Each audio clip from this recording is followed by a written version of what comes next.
Gracias por la oportunidad de estudiar tu palabra una vez más y estar juntos. Y te rogamos ahora que tú bendigas el estudio de tu palabra, Señor, que es una gran bendición tu palabra. Dame claridad, dame sabiduría para exponerla y, Señor, sé glorificado en ella. En nombre de Jesús, amén. Se pueden sentar, mis hermanos.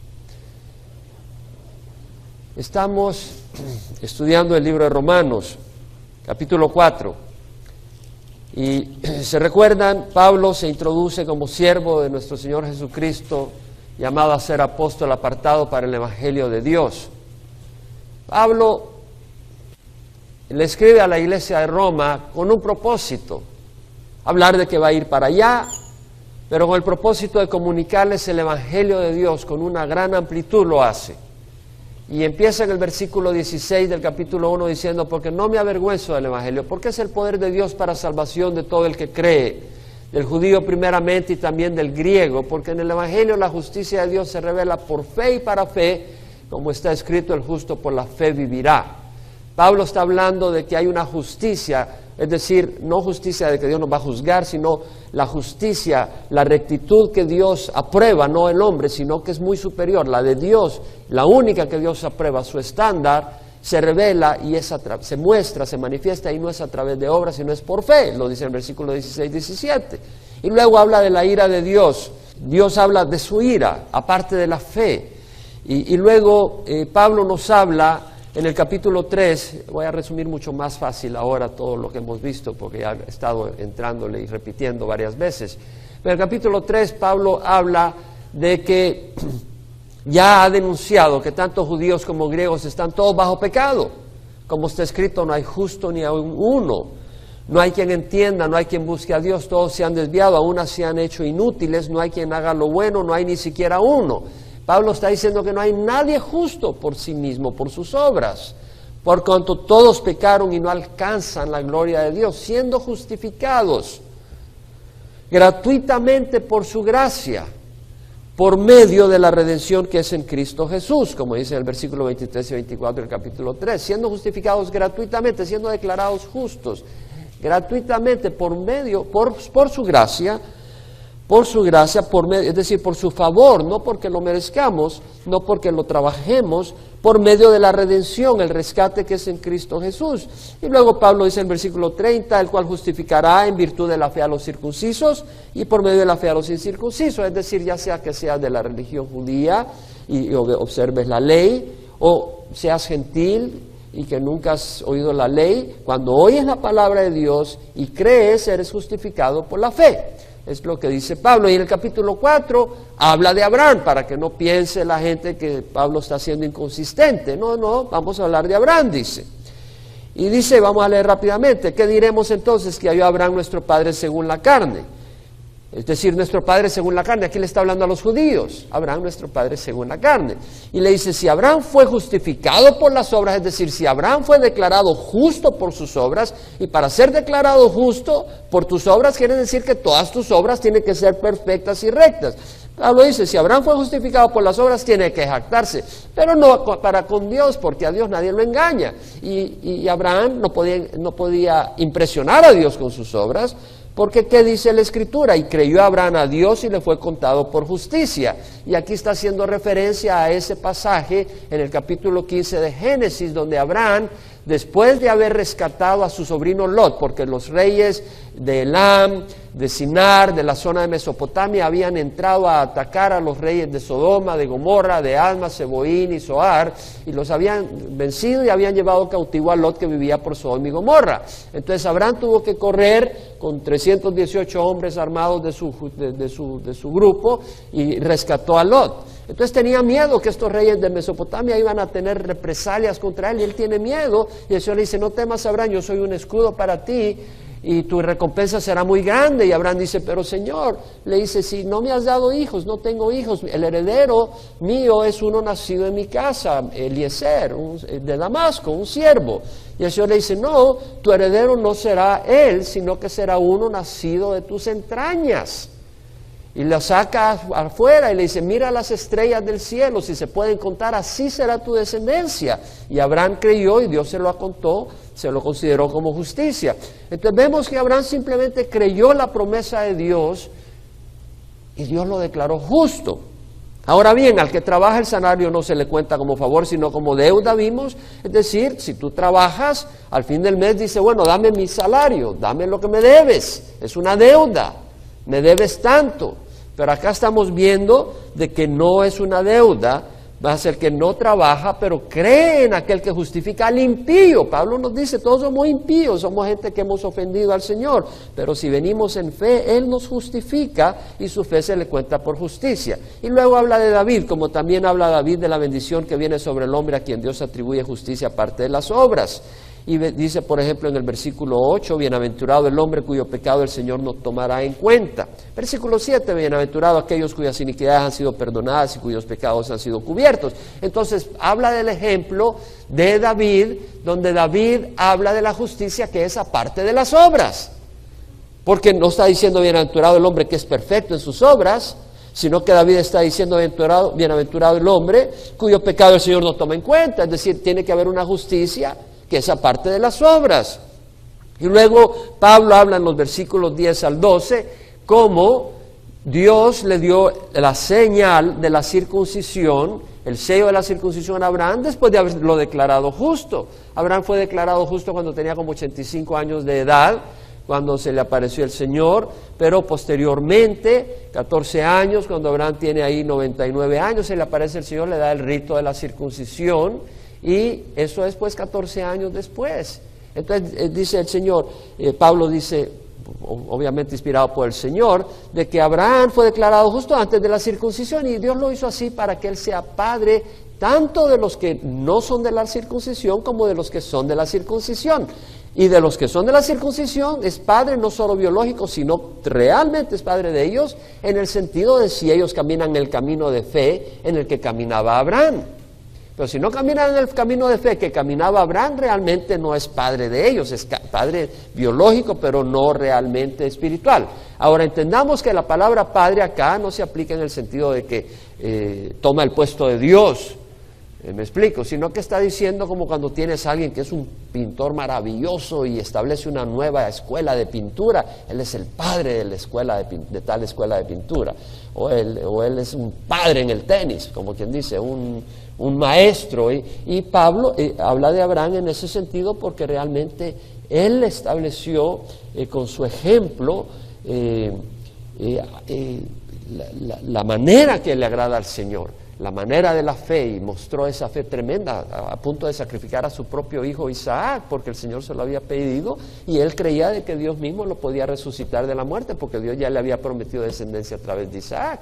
Entonces la fe de Abraham fue fuerte y fue un ejemplo de la fe, un padre de la fe. Ahora vamos a continuar el versículo 13 al 25. ¿Estamos hasta acá juntos? Entonces, el versículo 13 al 25 leemos que dice, porque la promesa a Abraham o a su descendencia de que él sería heredero del mundo no fue hecha por medio de la ley, sino por medio de la justicia de la fe. Es decir, la promesa a Abraham y a su descendencia que él sería heredero del mundo no fue hecha por medio de la ley. Es decir, no fue hecha por cumplir. Cuando Dios le prometió a Abraham las bendiciones, no era por medio de la ley. Abraham ni siquiera tenía los 10 mandamientos. Los 10 mandamientos vinieron después, cuando estaban en el desierto, después de que el Señor sacó al pueblo de Israel de Egipto, que estaban en esclavitud 400 años después. Entonces Abraham ni siquiera tenía la ley, entonces no puede ser por la ley. Por eso dice, la promesa a Abraham o a su descendencia de que él sería heredero del mundo no fue hecha por medio de la ley, sino por medio de la justicia de la fe, es decir, por medio de la rectitud, por medio de la justicia que Dios demanda y que no la podemos obtener por la ley, sino que la podemos recibir al aceptarla por fe. Ahora luego dice en el versículo 14, porque si los que son de la ley son herederos, vana resulta la fe y anulada la promesa. Porque si los que son de la ley son herederos, es decir, si aquellos que son herederos de las promesas de Dios son aquellos que han cumplido la ley perfectamente, vana resulta la fe. La palabra vana quiere decir vacía, sin ningún efecto, inútil, sin fruto. Entonces, como dice la palabra, porque si los que son de la ley son herederos, vana resulta la fe. Es decir, si para heredar las promesas de Dios tienes que ser una persona que ha cumplido la ley, has mostrado rectitud, no te enojas, no eres un dulce. Dice, si no, vana, vacía resulta la fe. Anulada la promesa, anulada quiere decir cancelada, inoperativa, sin efecto, muerta. No hay promesa, porque la promesa quiere decir de que tiene que ser a base de la ley, porque si es a base de la ley ya no es promesa, sino que es un pago. No es así, dice Pablo, porque la ley produce ira, pero donde no hay ley tampoco hay transgresión. Oiga esto de nuevo. Porque la ley produce ira, pero donde no hay ley tampoco hay transgresión. ¿Sabes? ¿No te da gozo eso? Es decir, el Señor dice, ok, tú quieres decir, ok, me puedo bautizar porque ya cumplí la ley. No, es como me estaba diciendo alguien que se estaba bautizando, no de aquí, me estaba compartiendo otro pastor, y cuando se iba a bautizar le dijo al pastor, ahora sí ya me siento que puedo ser bautizado. Le dice, no, entonces no estás lista. Si tú crees que ya mereces ser bautizada, no estás lista. Venimos los que no merecemos nada, los que reconocemos que la sangre de Cristo es la que nos compró, que reconocemos que no traemos ninguna justicia para presentarle a Dios, que Él es nuestra justicia, pero que queremos caminar con Él. Esos son los que...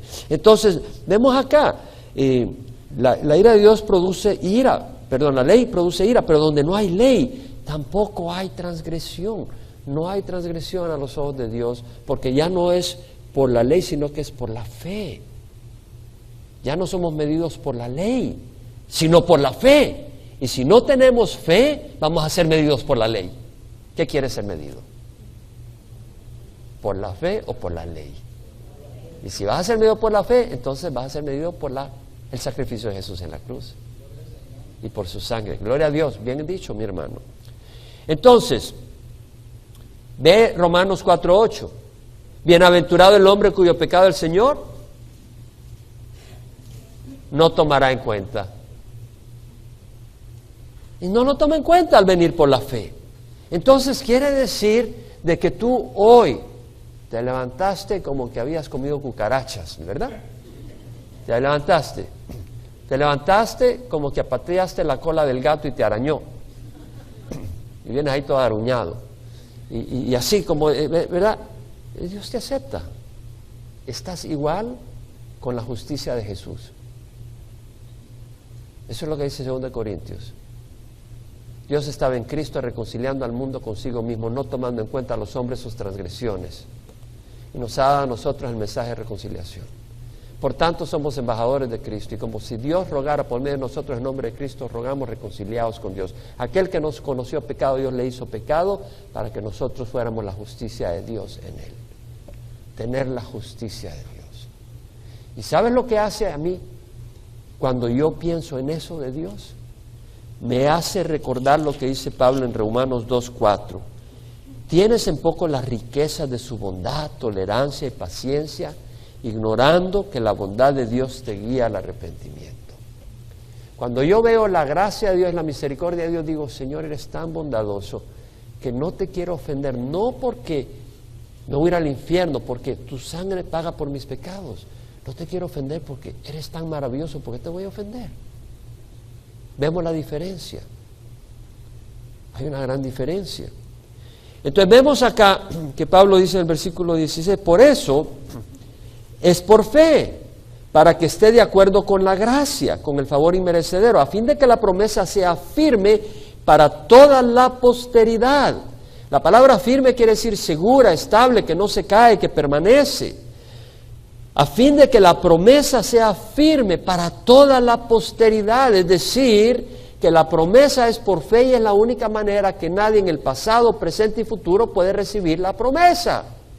Abraham la recibió por fe.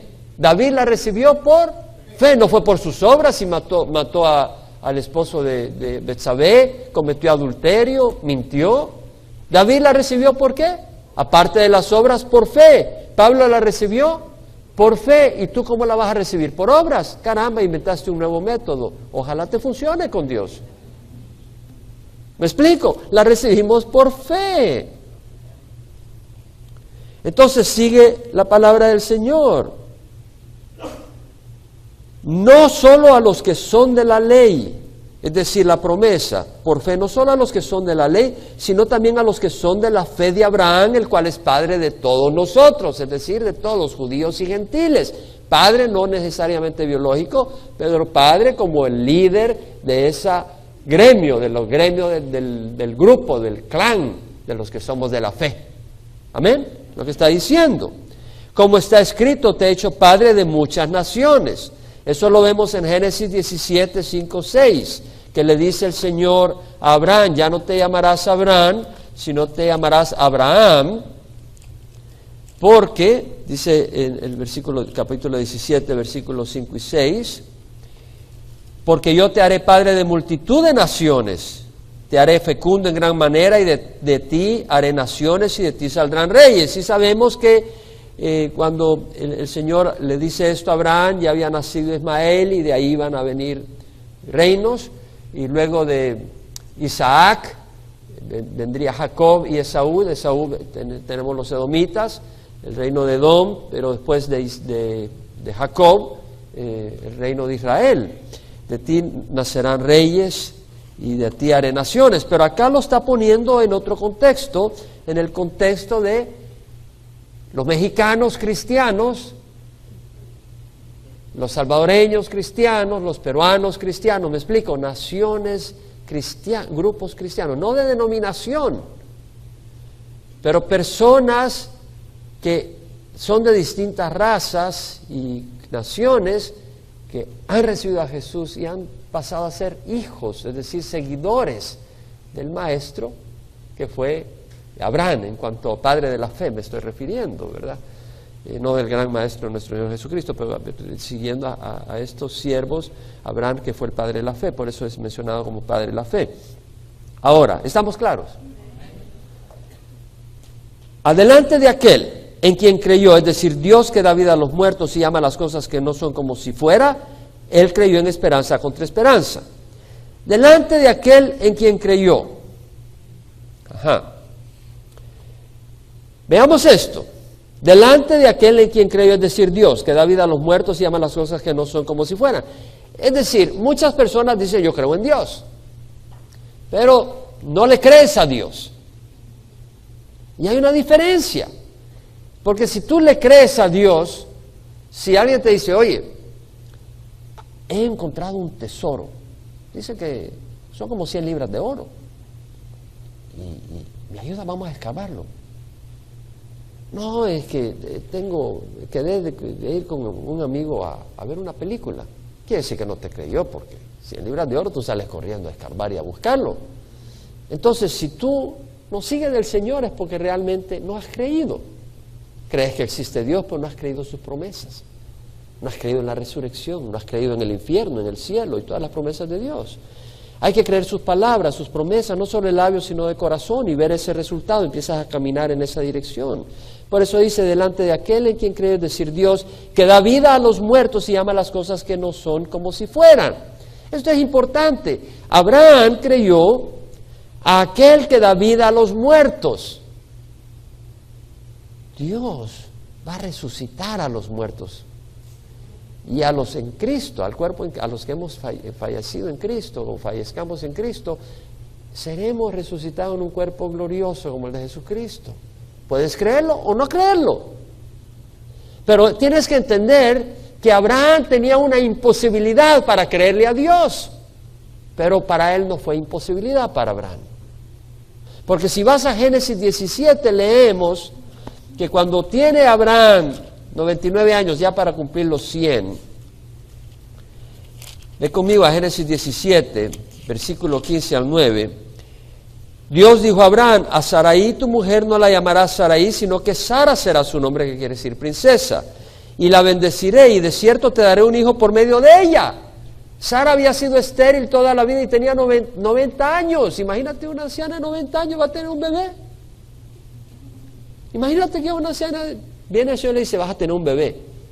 Todo el mundo empieza a reír, estás loca, hay que llevarte al manicomio, ¿cómo vas a creer? No, yo voy a tener un bebé en un año. No, esta está desquiciada. Pero Sara creía. La bendeciré y la haré madre de naciones, reyes de pueblos vendrán de ellos. Entonces Abraham se postró sobre su rostro y se rió. Digo, le dio risa y alegría. Oye, imagínate, con Sarita embarazada de 99 años, va a tener que llevar un bastón para que no se le caiga de barriga para el frente, porque está muy... Y Sara que tiene, dice, a un hombre de 100 años le nacerá un hijo, y Sara que tiene 90 años concebirá, y dijo Abraham a Dios, ojalá que Ismael viva delante de ti. Pero Dios dijo, no, Sara tu mujer te dará un hijo, y le pondrás el nombre de Isaac, y estableceré mi pacto con él, pacto perpetuo para su descendencia después de él. Entonces vemos que Dios le promete algo imposible. Dios esperó hasta que había imposibilidad absoluta para que Sara, y para Abraham ya de 90 años no le pega. Y bueno, pero Abraham entendía que si Dios lo prometió, Dios lo iba a hacer. Pero lo entendemos nosotros. Porque te voy a decir, Dios da vida a los muertos. Y tú estabas muerto, o tal vez estás muerto ahora. No puedes hacer nada bueno. Te miran mal y sacas la mano. Y aunque no te miren mal, estás sacando la mano para pelear con medio mundo. Y estás robando y de todo. Y te dices, Señor, perdóname, pero a mí nadie me puede cambiar. Bueno, si no quieres creerlo, no lo creas. Pero lo que es imposible para ti es posible para Dios. Y tú simplemente ven a Dios y Dios te va a cambiar. ¿Y cómo voy a ser salvo? ¿Cómo me puede salvar Dios? Como soy yo, rascuache como soy, ¿cómo me va a salvar Dios? Entonces, no quieres creer que lo que hizo Jesucristo en la cruz es un pago suficiente por tu pecado. ¿No lo quieres creer? Está bien. Pero hay algunos de nosotros que podemos creer lo que Dios dijo, que la sangre de Jesús paga por todos nuestros pecados. Y creemos de que Jesús nos acepta como hijos a pesar de ser lo que somos. Que a veces nuestros padres no nos quieren ver. ¿No? No, este no es nadie mío, este no lo conozco.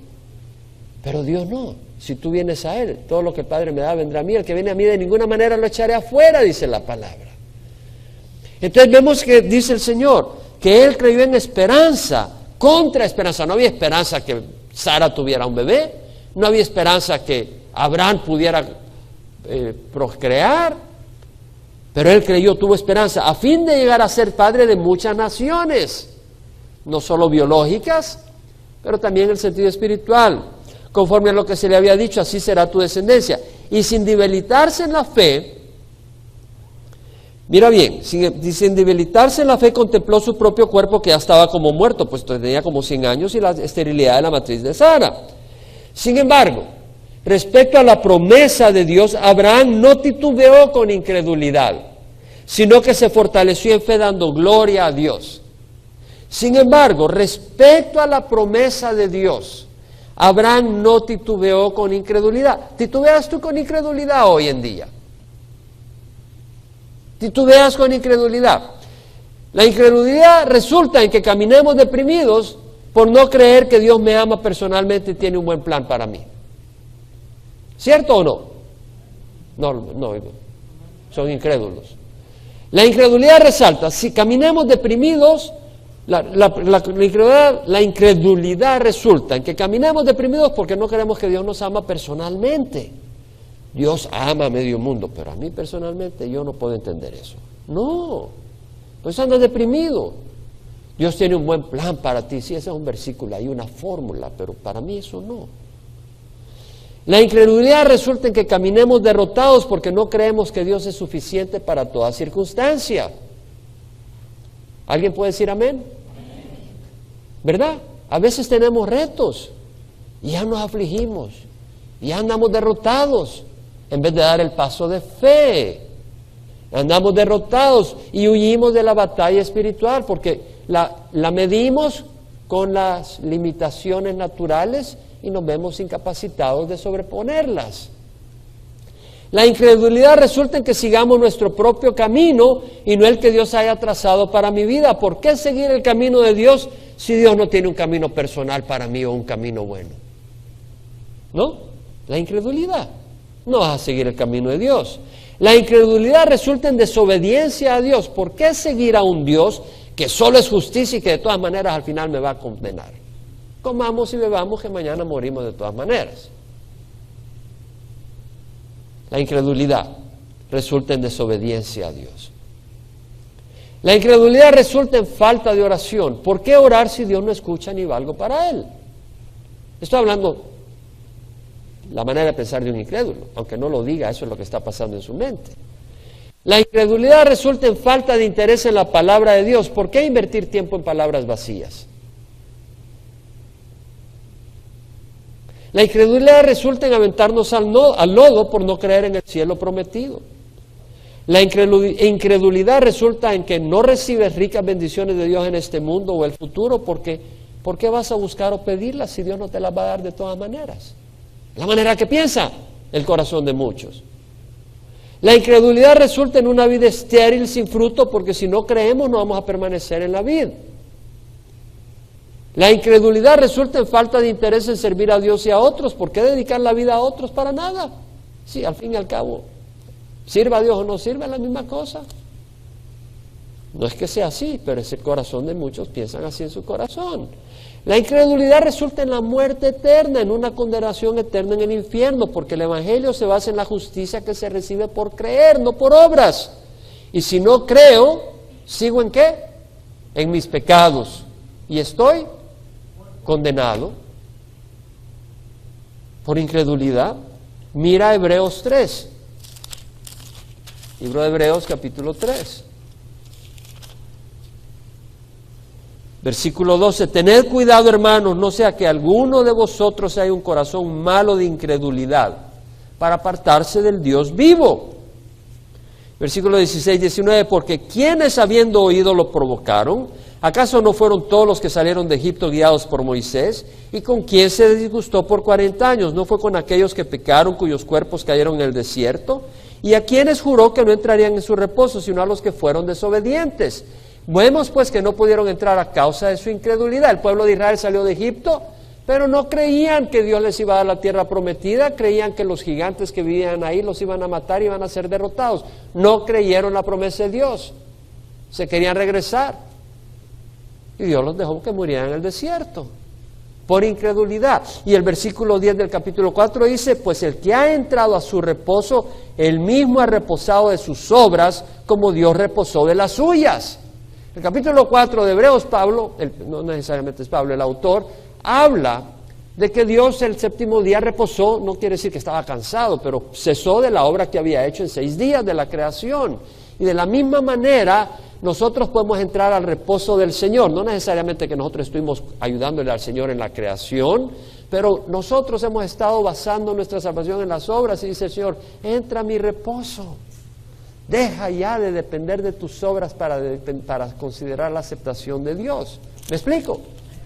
O sea, es lo que dice la palabra del Señor. Entra a mi reposo, descansa. Eres aceptado por la sangre de Jesús.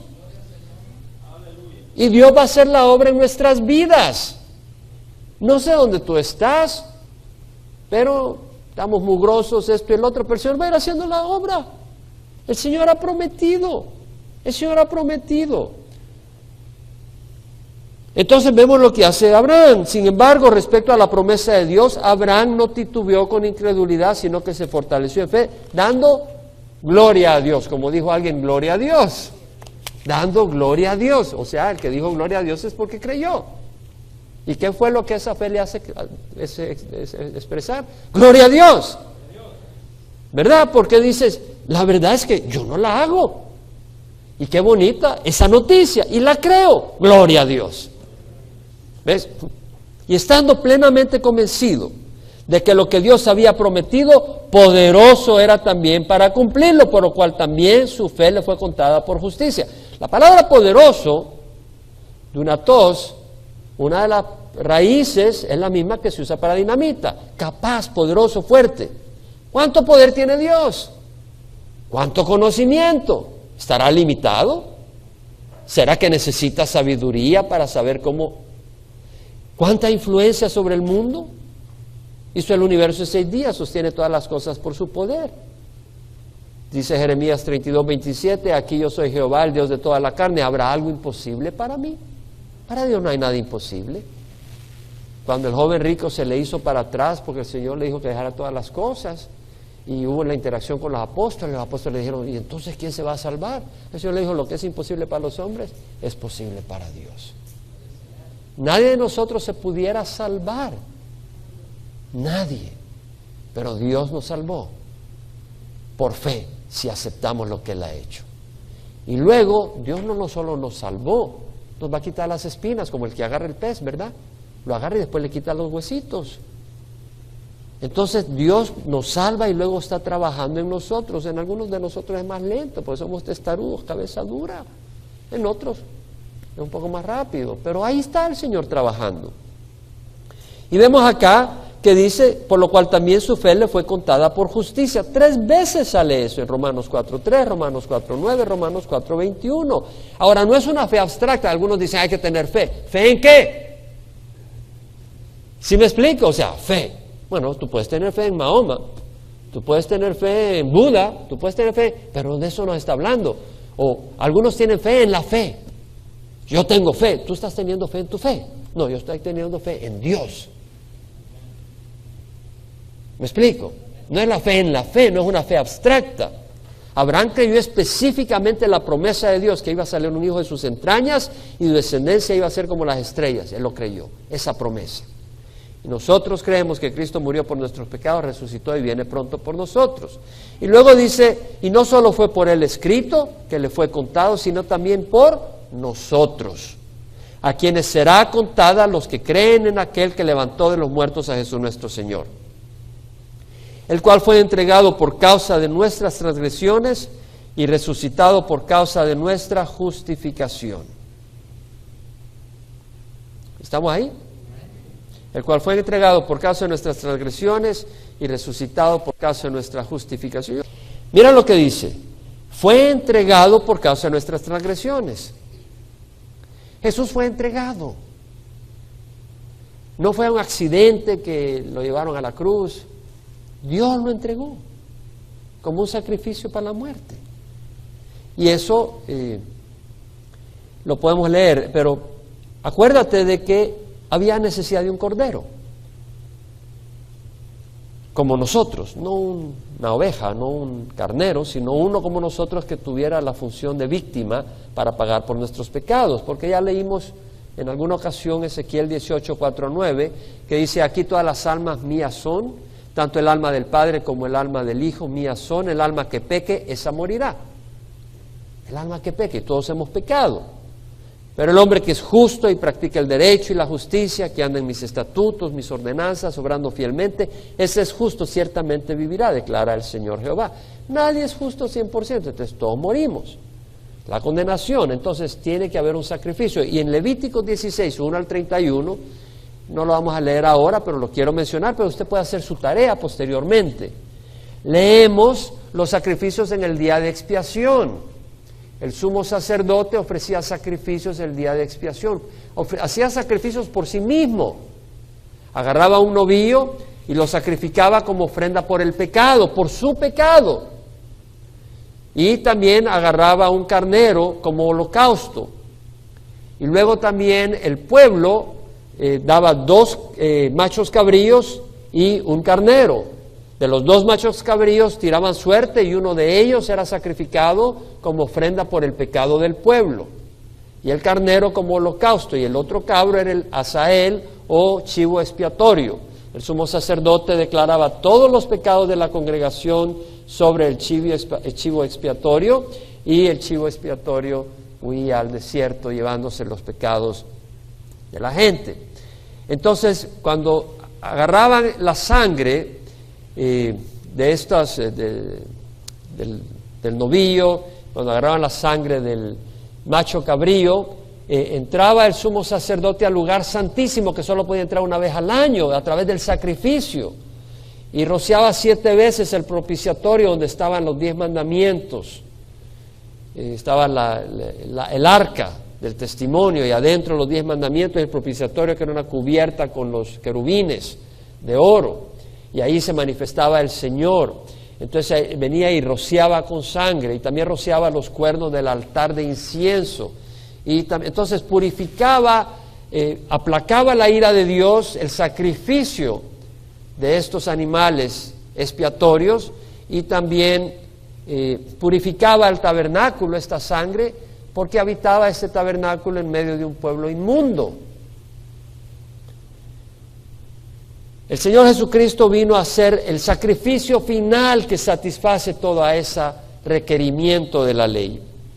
Y por eso leemos en Juan 3:16, de tal manera amó Dios al mundo que dio a su Hijo unigénito, para que todo el que crea en Él, no por sus obras, no se pierda, mas tenga vida eterna. Y como vimos, al Señor no lo agarraron desprevenido. En Hechos 2:22 al 23 tú puedes leer sobre eso. Ahora luego dice, Él fue entregado por causa de nuestras, ¿qué dice? Transgresiones. Es decir, había que pagar por esas transgresiones. Pero te hago una pregunta, el sacrificio, ¿qué pasaba con la sangre? ¿Qué había que hacer? El sumo sacerdote tenía que entrar y presentarla a la presencia de Dios. Jesucristo es sacrificio. ¿Y quién es el sumo sacerdote? Él mismo, Jesús mismo. Él cumple las dos funciones de sacrificio, pero las dos funciones son necesarias. ¿Me explico? Vemos que el sumo sacerdote, y si lees Levítico, y no me tomo el tiempo, me gustaría tomarme el tiempo, pero creo que ustedes pueden hacer su tareita. ¿Me explico? Quiero avanzar un poco, pero se los menciono, y leí eso tantas veces, más que con tanta interrupción en el avión de ida, en el avión de regreso, por aquí, por allá. Me tocó leerlo muchas veces, pero es algo muy interesante leer todo eso, de todas esas ceremonias que llevaban a cabo. Entonces vemos que hay una ofrenda y hay un ofrendador, o sea, una persona que la presenta, un mediador, que es el sumo sacerdote. Entonces Jesús es la ofrenda y el sumo sacerdote. En Hebreos 5, 1 a 2, vamos a Hebreos 5, 1 a 2, ¿ya llegaron? Dice, porque todo sumo sacerdote tomado de entre los hombres es constituido a favor de los hombres, en las cosas que a Dios se refieren, para presentar ofrendas y sacrificios por los pecados, y puede obrar con benignidad para con los ignorantes y extraviados, puesto que él mismo está sujeto a flaquezas. Entonces vemos que el sumo sacerdote es necesario a favor de los hombres para presentar ofrendas y sacrificios. Jesús es el único que tenía la ofrenda digna, él. Entonces él es su ofrenda, pero también él es el sumo sacerdote. Lo vemos en Hebreos 4, 14 al 16. Teniendo pues un gran sumo sacerdote que trascendió los cielos, Jesús, el Hijo de Dios, retengamos nuestra fe, porque no tenemos un sumo sacerdote que no pueda compadecerse de nuestras flaquezas, sino uno que ha sido tentado en todo como nosotros, pero sin pecado. Por lo tanto, acerquémonos con confianza al trono de la gracia. Entonces vemos que tenemos un sumo sacerdote. Hebreos 10, versículo 19 al 22. Dice, entonces, hermanos, puesto que tenemos confianza para entrar al lugar santísimo por la sangre de Jesús, la ofrenda, por un camino nuevo y vivo que Él inauguró para nosotros por medio del velo, es decir, su carne, y puesto que tenemos un gran sacerdote sobre la casa de Dios, acerquémonos. Entonces vemos que tenemos la ofrenda y un sacerdote. No tenemos que ir a alguien con sotana. Tenemos a Jesucristo. ¿Me explico? Y todos nosotros, aunque no tengamos sotana, somos sacerdotes. En el capítulo 9 de Hebreos, versículos 23 y 24 dice, por tanto fue necesario que las representaciones de las cosas en los cielos, ¿se está dando cuenta de lo que dice? El tabernáculo en la tierra era representación del tabernáculo en el cielo. Hay un tabernáculo en el cielo. Entonces dice, fue necesario que las representaciones de las cosas en los cielos fueran purificadas de esa manera, pero las cosas celestiales mismas con mejores sacrificios que estos.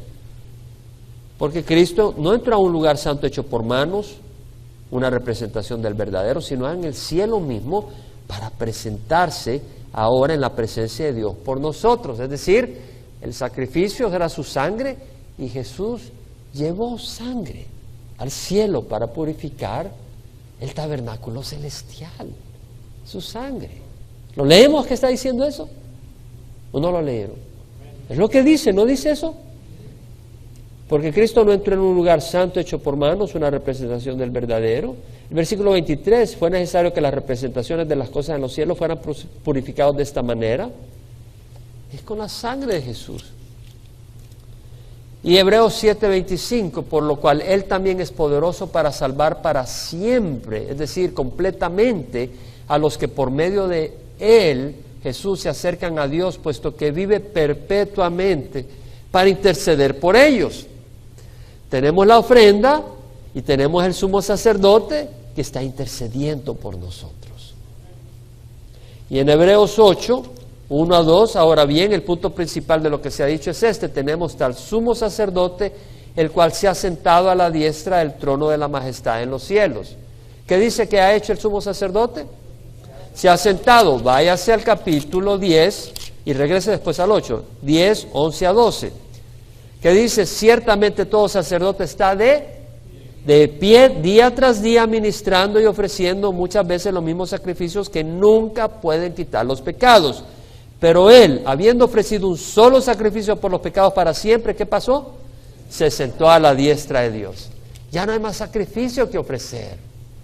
Ya no tienes que ofrecer sacrificios. Jesús se sentó, y si tú te paras a hacer sacrificios, mal, mi amigo.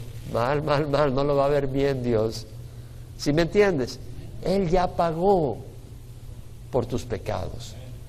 No tenemos que pagar. Él sigue, sin embargo, como sumo sacerdote, porque necesitamos un sumo sacerdote entre Dios y los hombres, y ese es Jesucristo. Amén. Hemos terminado una sección muy linda del libro de Romanos. ¿Quién dice amén? Gloria al Señor. Hemos hablado de todo lo que es la salvación por medio de la fe. Y luego veremos ahora los resultados de la justificación. Yo te invito, si tú nunca has descansado en la sangre de Jesús, en el sacrificio que Jesús hizo en la cruz, lo hagas ahora, no en tus obras. Aquellos que se quieren bautizar no tienen que pasar por 6 meses de prueba examinándose. Si tú quieres seguir a Jesús, le pides perdón por tus pecados, si quieres que Él te ayude, Él entra, te ayuda y te hace aceptable por la sangre de Jesús. Y tiene sus promesas por fe. Así que te invito. Pero ahora, los que no han recibido a Jesús, te invito a que recibas a Jesús. Ora conmigo. Padre Santo, te ruego perdón por mis pecados. Creo en el sacrificio de Jesús en la cruz, que es poderoso para pagar por mis pecados. Y Señor, dame tu Espíritu Santo para renovarme, guiarme en lo que es correcto, darme consuelo y ayudarme a no hacer el mal. Sigue, Señor, trabajando en mi vida. Cámbiame, Señor. Transfórmame. Yo no puedo, voy a confiar en ti. Pongo mi fe en ti, Señor. Ayúdame. En nombre de Cristo Jesús. Amén. Amén y amén. Dios les bendiga, hermanos.